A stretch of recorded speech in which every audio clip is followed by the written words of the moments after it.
Alright, Steve, here is your 1/18 scale 1932 Ford Deuce Coupe. Finished it up a couple days ago, and kind of didn't have a voice, so still congested quite a bit, but at least I can talk. It was probably a blessing to some and a curse to others, but anyway, talking a little bit better and can be understood. This one, obviously, this is going to be very basic, headlights and taillights. I told you I thought these were cracked at first, and actually it was just the paint cracking off of the they chrome plate everything, and then they painted yellow over it, and the paint was just kind of separating. So what I ended up having to do, I just touched it, and it come off like eggshells. So I just went ahead and painted them black.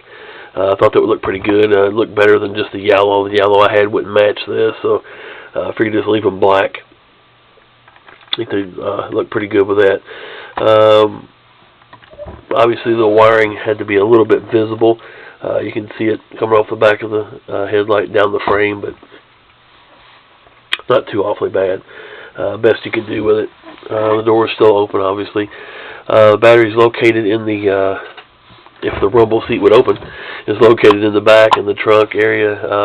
I don't guess this was a rumble seat on this one, because this actually would lift up instead of backwards, so I guess it actually is a trunk. I wasn't born in 32, so I don't know a whole lot about it. But the way this is made, they're separate pieces, so it's difficult to take the car apart and replace the battery. Like most cars, it's easy enough to do. This one here is a little bit more difficult. So there's some screws here. You just have to take these screws out here, and the ones in the back.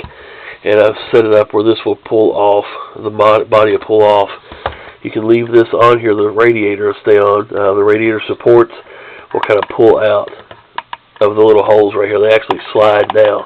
So when you pull this body off, you can kind of lift it and then they'll slide off. It takes a minute to figure it out. Once you figure it out, though, of course, I mean, I don't guess you're going to turn this on and just leave it, burn it all the time. If you do, you may want to leave the battery outside the car, so you don't have to replace it all the time, because I guess it could get old after a while to keep doing it. Along with all of the other difficulties, the switch was hard to put anywhere at all because of the way this rear end was made. So I just attached the switch here right under the passenger side door. Just a little push button. Obviously needs a little bit of a cleanup too. Anyway, just press this. Of course, it gives you power. Excuse me with the sniffles. Use the warm white LEDs. Give it more an authentic look.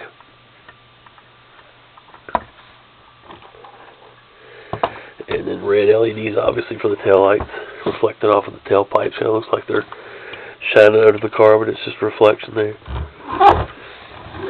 So that's it. Like I said, I wish there was a way to have that trunk open so you could replace the battery easier, but it's really the only other way I knew to do it. So